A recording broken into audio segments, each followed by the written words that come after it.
I'm going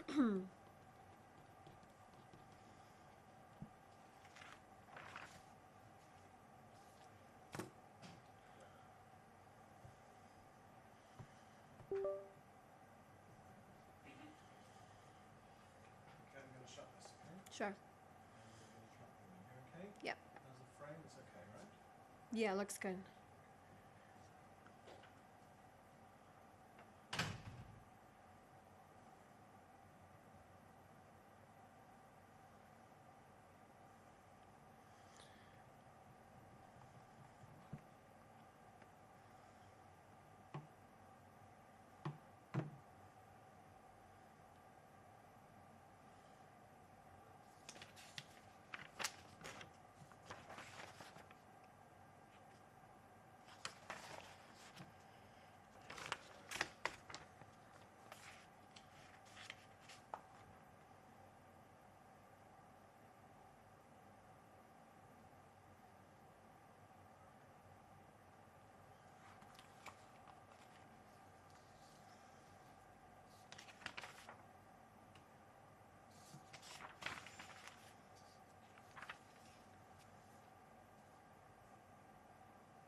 Hiya, can you see the questions? Yes, I see.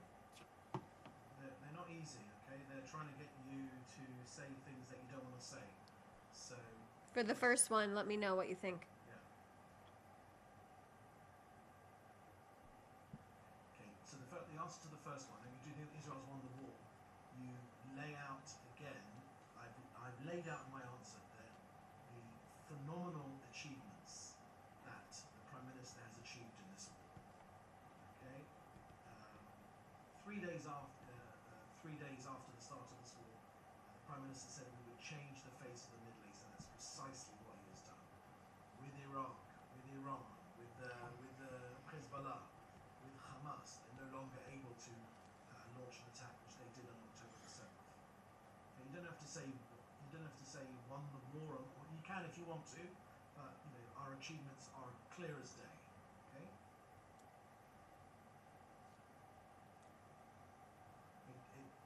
Okay. You don't answer the question about is the ceasefire over. I mean, you can answer the question. Yeah. Repeat the Prime Minister's comments, but you don't Exactly. have to say Yeah. ceasefire, Yep. And then Steve Witkoff, CBS tonight. Israel felt betrayed. Blah blah blah. The Prime Minister made very clear last. Firstly, U.S. and Israel, no close relationship of anyone in any two countries in the world, and also the Prime Minister laid out very clearly the sequence of events, what happened, targeting Hamas in Qatar, and people can make their own judgment. Okay, those are the words that he said. Okay, Financial Times says that Trump administration has chosen a future alliance with Qatar over,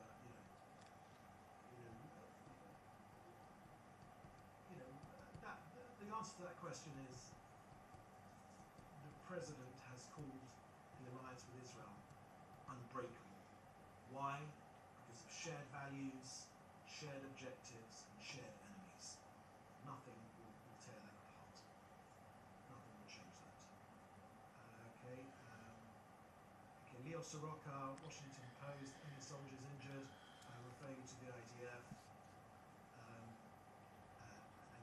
Hamas says it remains committed to the ceasefire and denies any knowledge of the incident in Rafah. And you can make a quip there, Alexander. If I wanted a Hamas spokesman, I could have. That's like a Hamas comment itself. Right. Hamas says it remains committed to the ceasefire and denies any knowledge of the incident. It's just such a naive of that. It's just say if I wanted a question from Hamas, that is the question they would have asked. So well done on asking it. Do you understand what I'm saying? You're make fun of him. Yeah. Parody him. They can go to town on that one. Okay, this is what I mean about being tough. You can go to town on that one. Sure. Oh, Hamas said it right. Okay. Hamas also said there were no massacres on October the 7th. Right. Is that true? Yeah. And when it says, does it believe, does the Israeli government believe it was Hamas, the IDF?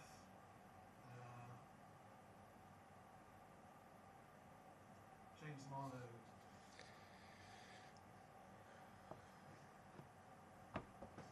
Okay. What's Israel's response? The agreement is crystal clear. Hamas will be disarmed. That is the commitment, and that Hamas will have no future in the running of Gaza. Okay, that's the last question, James Marlowe. Okay. Okay, shall we begin? Yes.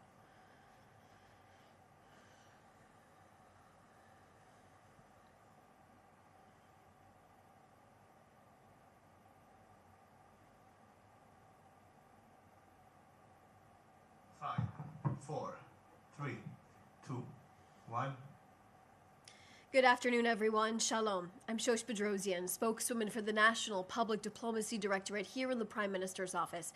I will take a few questions after a couple of very brief points to share with you. Please put your questions in the chat of this Zoom with your name and your outlet. It is Sunday, October 19th, and today is the 744th day Hamas has continued to hold on to our hostages inside of the Gaza Strip. It has been 6 days since the return of our 20 living hostages. Some of their stories are now emerging, accounts that are harrowing, deeply disturbing, and impossible to ignore. Let me share with you some of this testimony shared with the Prime Minister by these hostages. Survivors describe being locked in cages for nearly 2 years, held alongside corpses, fed only spoonfuls of rice, kept in near total isolation. Many suffered untreated injuries, beatings, malnourishment, with some even losing up to 40% of their body weight. Arms and legs bound for extended periods of time. These are not exaggerations. They are the lived experiences of our hostages. As Prime Minister Netanyahu has said, the horrors inflicted by Hamas prove that we have not moved beyond the barbarism of the past. He has called Hamas monsters, and the testimony of our returned hostages tragically affirms this. Hamas's beliefs, methods, and its goals are the annihilation of the State of Israel and its citizens and its supporters. This is why the framework makes very, very clear that Hamas can have no future in running the Gaza Strip. I want to just show some video on the screen behind me. You'll probably notice that there is silence of the ceasefire now and the free Gaza voices across the world. They are silent as the ceasefire continues into the second week. The people of Gaza find themselves captives, as like our hostages, to Hamas itself. In recent days, pay attention to the credible reports and video evidence of Hamas executing civilians in Gaza, men with their hands tied, blindfolded, and shot in public in the back of the head. These are not actions of a resistance, very clearly so. They are the acts of a terror regime enforcing absolute control for those who do not comply with their Islamist jihadi beliefs. The international community must recognize what we are dealing with here, a violent jihadist organization that not only targets Israelis, but terrorizes its own people. Just take a look at all of this on the screen behind me, beating people with a circle of people surrounding them in a city right here. Now, the government released this video of armed masked men dragging Gazans and then beating them. We want to know where the outrage is and why this has not made headlines across the world. Where are the UN resolutions that demanded an end to the violence and the emergency sessions calling for Hamas to end its reign of terror? The silence speaks louder than words here. Today, the IDF announced terrorists fired an anti-tank missile and gunfire towards our troops operating in the area of Rafah to dismantle terrorist infrastructure, all in accordance with the ceasefire agreement. Now, in response, the IDF began striking in the area to eliminate the threat. Just before I came on here, we actually released a statement following Hamas's violation of the ceasefire that the Prime Minister held a consultation with the Defense Minister and the heads of the security establishment and instructed them to act forcefully against terrorist targets inside of the Gaza Strip. Now, as this savagery continues, so does our fight for the release of our deceased hostages. The 72-hour window, which Hamas agreed to under President Trump's plan that we're currently in, has expired, where the terror group was supposed to release all of our hostages at one time. It has expired by a week now. Now, just this morning, the Prime Minister demanded the release of all 16 of our hostages' remains that are in Gaza still. Over the weekends, Hamas released the bodies of 3 of our deceased hostages.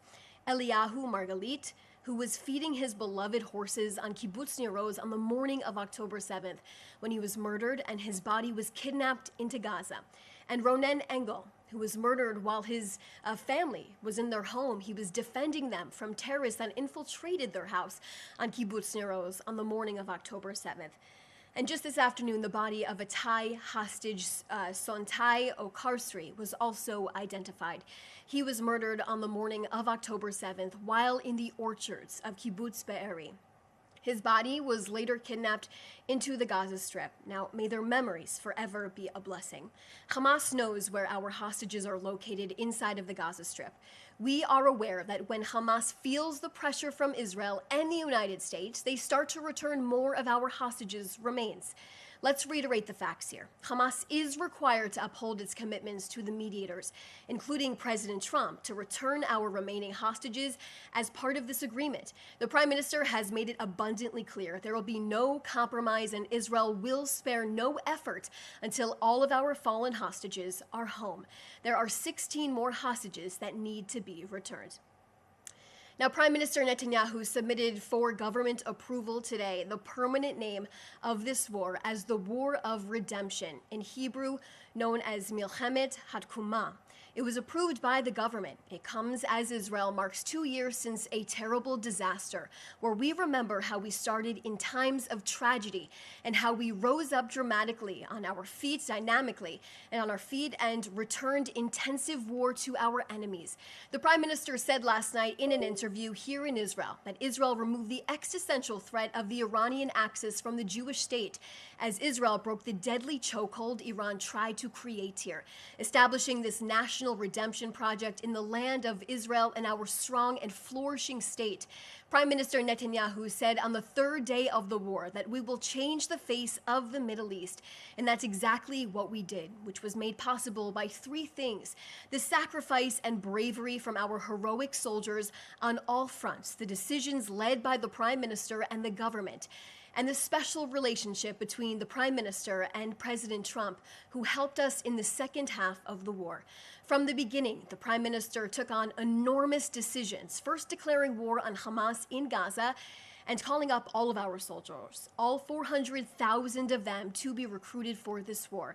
Decisions such as waiting to launch the operation in Lebanon against Hezbollah instead of being spread out on multiple fronts. The Prime Minister's defiance on going into Rafah with or without the support from the Biden administration.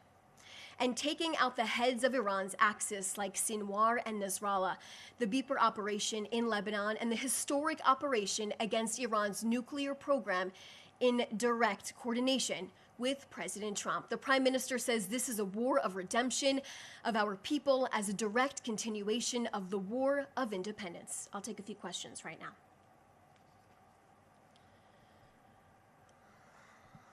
So we have a lot of questions. Several journalists have many questions wrapped up in their responses. So I'm going to take just typically the top question or the top 2 from each reporter. So this is from Joel Pollack from Breitbart News. Would you say that Israel has won the war? I laid out my answer to that, Joel, specifically talking about the incredible achievements that Prime Minister Netanyahu has gotten us to this point, all of the achievements inside of Gaza, when it comes to even the Houthis, when it comes to Hezbollah in Lebanon, in addition to Iran, the incredible achievements President Trump and Prime Minister Netanyahu got us to the point when it comes to Iran's nuclear system and program over there. So when it comes to your question, like I said, laying out all of the achievements that got us to this point in time where we are right now. Going to your second question, Joel, if Israel feels the need for strong military action against terrorists in Gaza, as the Prime Minister said, does that mean that the ceasefire is over? Israel has continued to fulfill their side of the ceasefire, as we have continued to say over and over and over again for the last week now. And I will point you to the direction of Hamas, who has still not released the bodies of all of our hostages. Remember, like we said at the beginning of the ceasefire, we were expecting all of our hostages to come out at one time, all 48 of our hostages. And here we are 1 week later, and we still have 16 bodies that we need to get back from Hamas that are still inside of the Gaza Strip. But specifically, when it comes to the question about the terrorists inside of Gaza, I want to just reiterate the statement that was published by the Prime Minister's office before I got on here, that Hamas's violation of the ceasefire, the Prime Minister actually held a consultation with the Defense Minister and the heads of security establishment and instructed them to act forcefully against terrorist targeting in the Gaza Strip. This is in reference to an incident that took place in the Rafah area inside of the Gaza Strip. Lior Soroka from the Washington Post: were any soldiers injured in the attack inside of Gaza today? I will refer that question to the IDF. This is Alexander Cornwell from Reuters. Hamas has said it remains committed to the ceasefire and denies any knowledge of any incident in Rafah. Well, first off, just for journalists to even have communication with Hamas, of course you know, Alexander, they are lying. They have not fulfilled their side of the ceasefire, and it's a simple reason. As we continue to say, I've stood up here for the last week to tell you that not all of our hostages are back, and we're waiting for 16 bodies. This was a commitment that was made under the first phase of this plan, Trump's plan to get us to this point where we are today, and we are waiting for Hamas to follow through with that.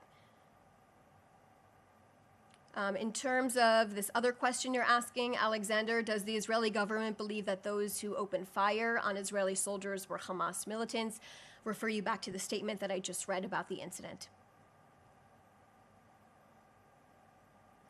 I am going to your next question. Given the presence of multiple armed groups in Gaza, how does Israel view Hamas's responsibility for ensuring that all factions adhere to the terms of the ceasefire? Well, first off, Hamas should also be adhering to all the terms of the ceasefire. We are still waiting, like I continue to say, day after day, we're waiting for them to fulfill their side of this agreement. But just to talk about the horrific videos we continue to see out of the Gaza Strip of people being executed in the streets by the Hamas terror group are despicable. It just shows what we have been faced with for the last 2 years, the grotesque way this terror group actually acts against their own people inside of the Gaza Strip. This is who Hamas is. So, you know, for all the journalists that clearly have a communication line to them, my question back to you is, why don't you ask Hamas why they're doing this to their own people inside of the Gaza Strip? This is James Marlowe, an independent broadcast journalist. In an interview with Reuters, a senior Hamas official said Hamas will not hand over its weapons and that Hamas always intended only a temporary ceasefire with Israel.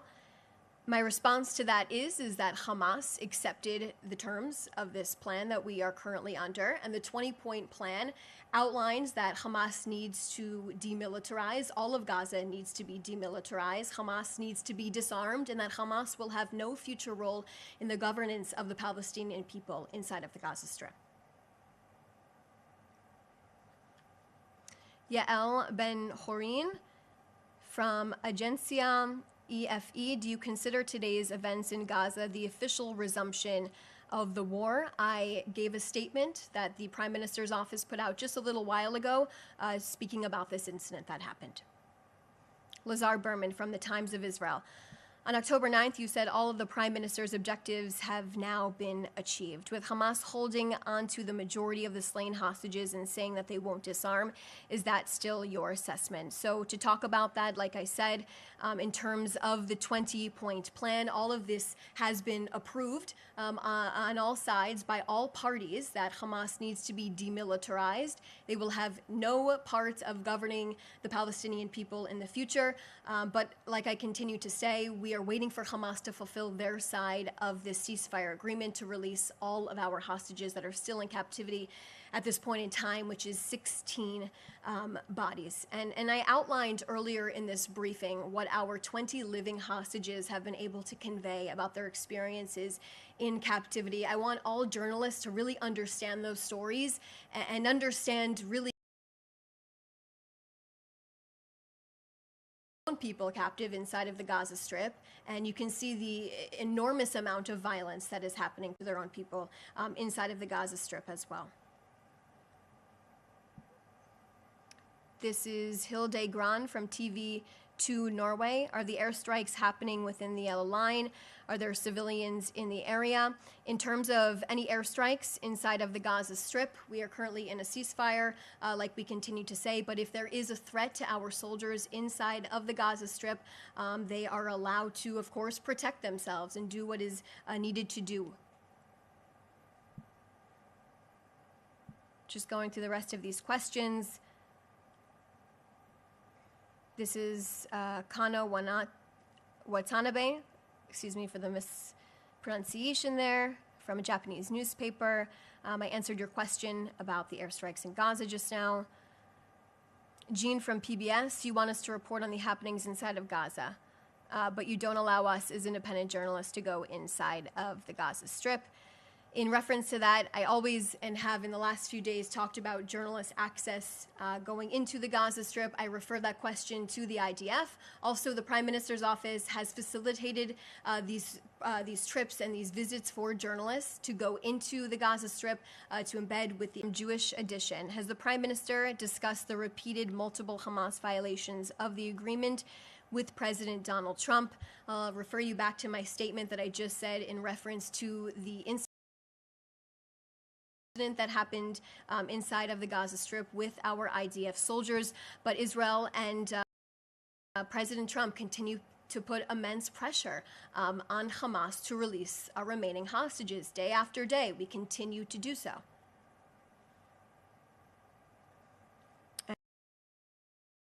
Ellie Cook from Newsweek, can you confirm reported strikes east of Jabalia? I refer that question to the IDF as well.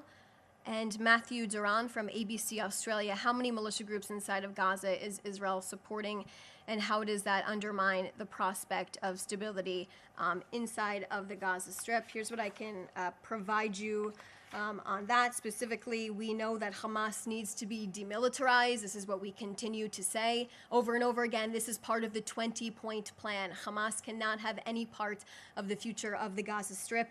We must completely get rid of them. And I refer, or I ask you to take a look at that 20-point plan.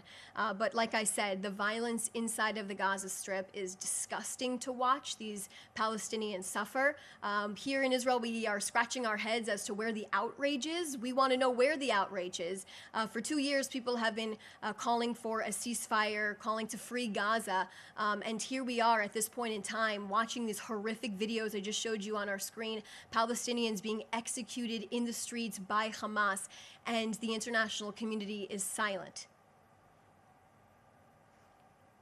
Okay, looks like those are the rest of the questions that I can see on my end. Thanks so much for everyone who joined us today.